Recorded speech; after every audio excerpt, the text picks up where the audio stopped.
Is there an actor or an actress that you feel you haven't watched enough movies of, or that you might have overlooked? In that case, this video is for you.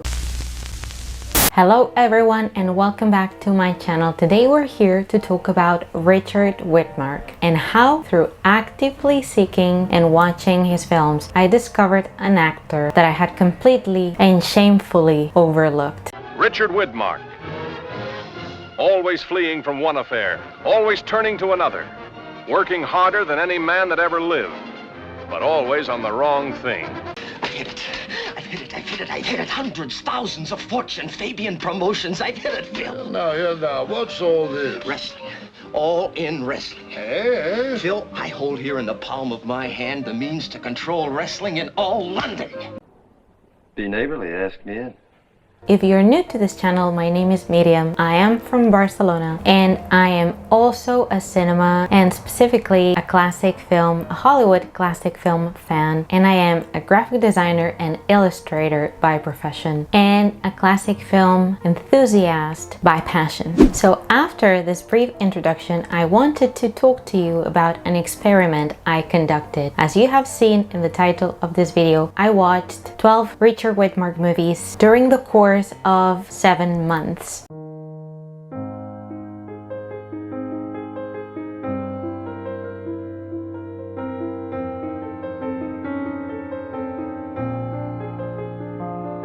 This all started last November actually, when I happened to discover a movie called Pickup on South Street, a film noir that I had never seen and that featured Richard Widmark in the lead male role. Widmark had been an actor that my mom had been a fan of for as long as I can remember as well, but that I was never particularly interested by. So unlike other videos that I've done in this channel featuring 5 movies that I love about a classic film actor or actress that I was already a fan of, in this case I wanted to share again this sort of experiment or challenge that I took part of because I wanted to discover more about Richard Widmark. Upon again watching Pickup on South Street, I realized that I had made a huge mistake with Richard Widmark and that was something that I had to correct immediately. So for those of you who already love this fantastic actor, this is a video that I think you will enjoy and that you can participate into. And for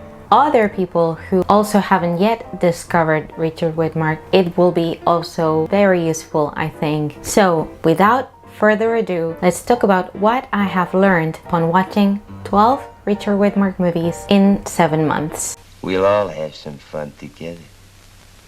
Even though I don't feel that I've been too particularly fixed with my preferences, meaning that I've always been open to learning new things and changing my views on others, I have always had, much like everyone else, preferences or likes that for me are long-time loves. But what I've learned through watching all these Richard Widmark movies is that perhaps without even realizing it, my preferences in a way I thought were set in stone. For years I have passed on or avoided watching some of these movies, and with something as dear to me as cinema, I was focusing or narrowing the scope of the movies and the genres that I could continue expanding my love for. So what again this challenge or this experiment has taught me is that even though I thought that I was always learning and always exploring and trying new things, I was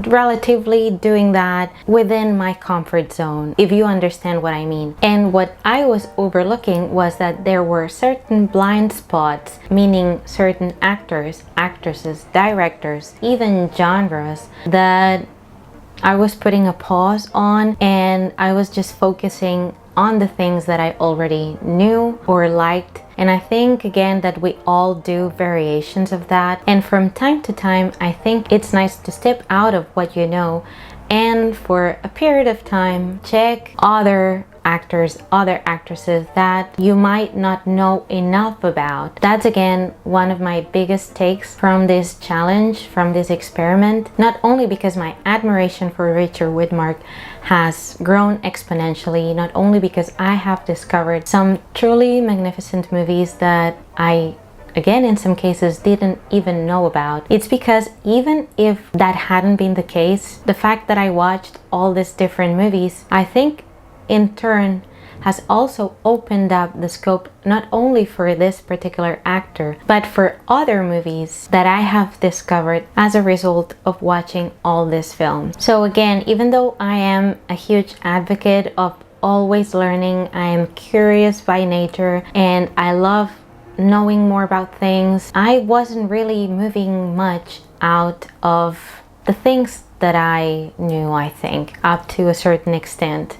So this was really eye-opening. Alternatively, another big take that I got from watching is that I have enriched my appreciation of film noir, a genre, style, or a movement that I already knew pretty much about, but that again, without even being aware of it, I was missing out of a very important part of the people who participated in it. So it's been one of those things that I'm really happy I did, especially because of Richard Widmark's participation in film noir gems, really. It's been such a rewarding thing to do, to watch Pick Up on South Street, Panic in the Streets, Night in the City, or No Way Out. Because not only I have learned more about Richard Widmark, it has opened up the scope for me to learn more about other directors that I had also not paid enough attention to, like Samuel Fuller. So again, it has made me learn more about film noir, which is pretty fantastic, just by focusing on one actor and a series of movies that I watched truly without any plan or any kind of structure. So I think that was very useful for me, because I don't do very well with things that are super fixed and super planned. I am more of an intuitive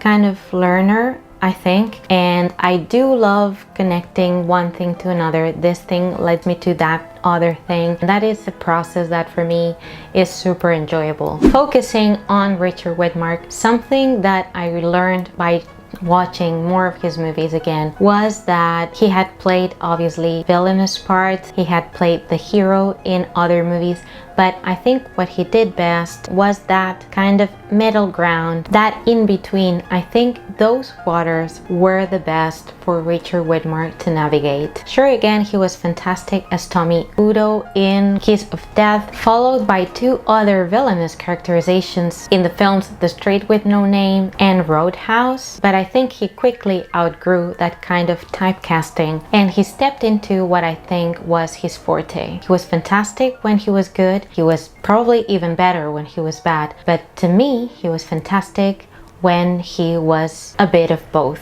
I can't figure you out. You're silk on one side and sandpaper on the other. Because isn't that more interesting and more human? And I think few actors could again navigate those very ambiguous waters like Richard Widmark. That's again something that I discovered by watching noir gems like Night in the City, Don't Bother to Knock, or Pick Up on South Street, but also in westerns like The Last Wagon. He was a fantastic actor with a great human quality within him. Also, another thing that I've really appreciated about watching more Richard Widmark movies is that through movies like Run for the Sun, in which he's paired with Jane Greer, Night in the City with Gene Tierney, Don't Bother to Knock with Marilyn Monroe and Anne Bancroft, Pick Up on South Street with Gene Peters, and Backlash with Donna Reed, it has again made me see another side of all these actresses. And specifically,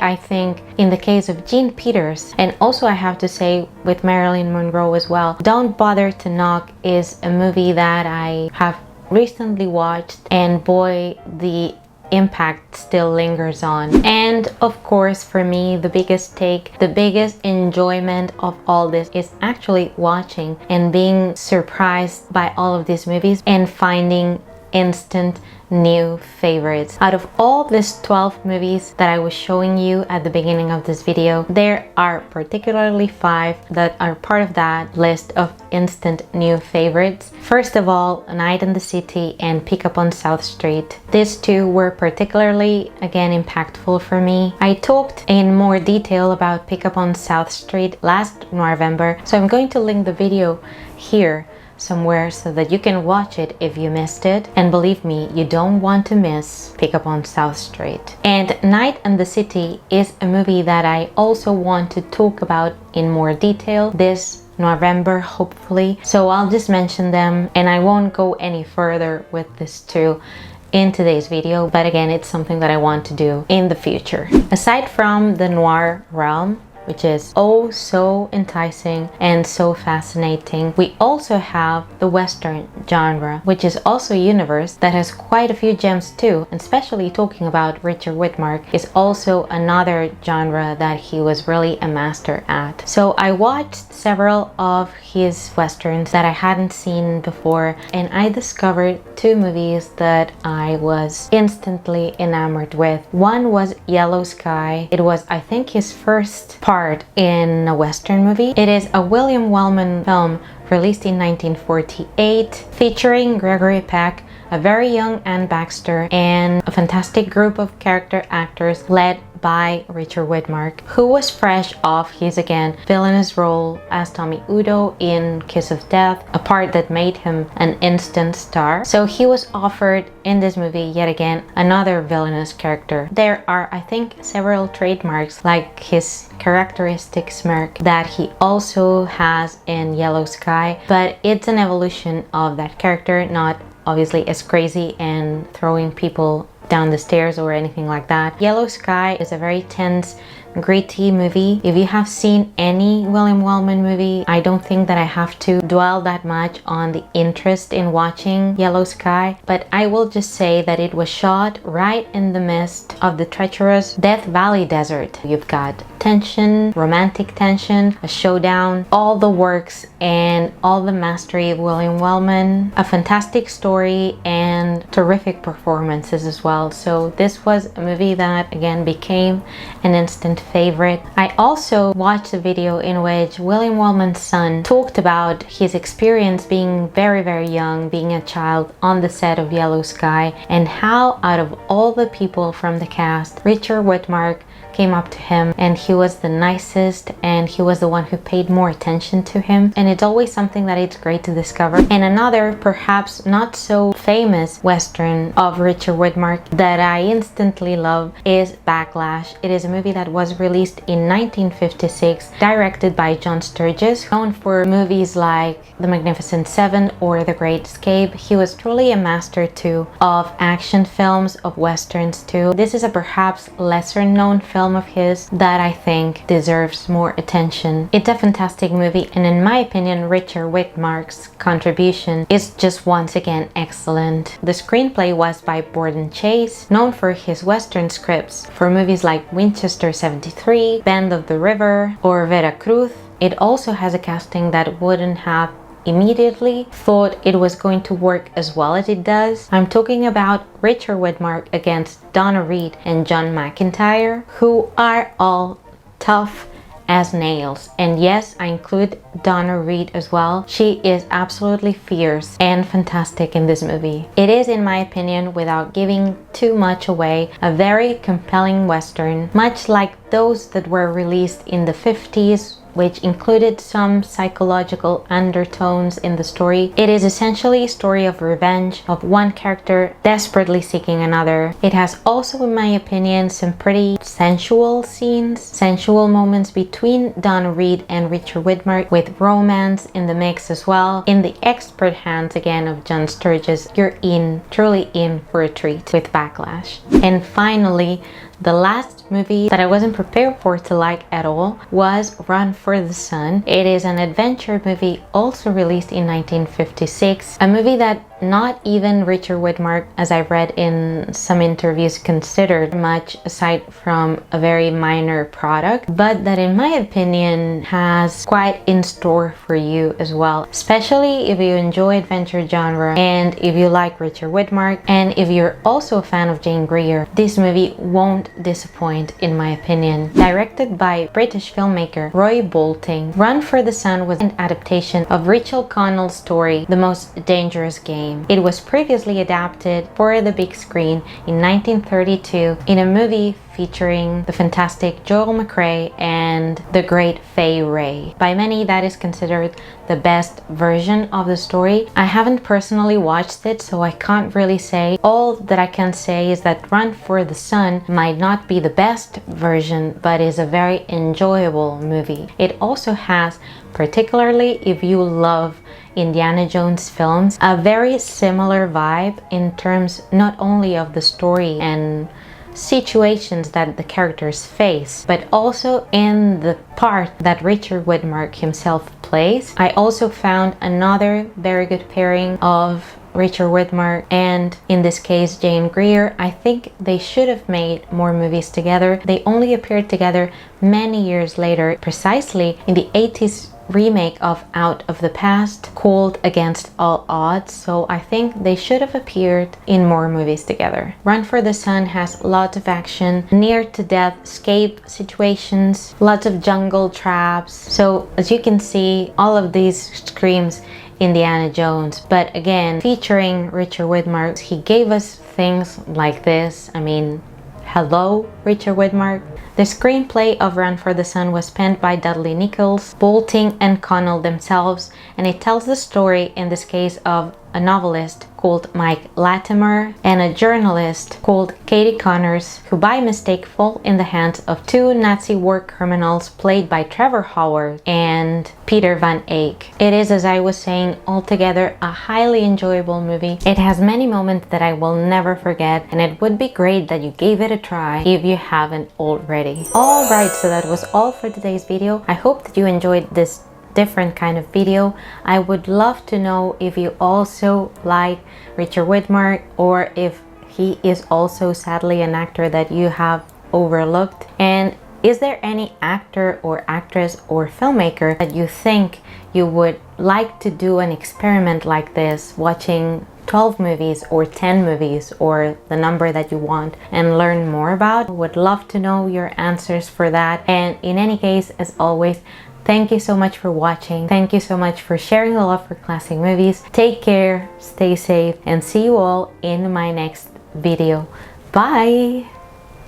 That has quite a few gems too. The sort of experiment... What? What's that?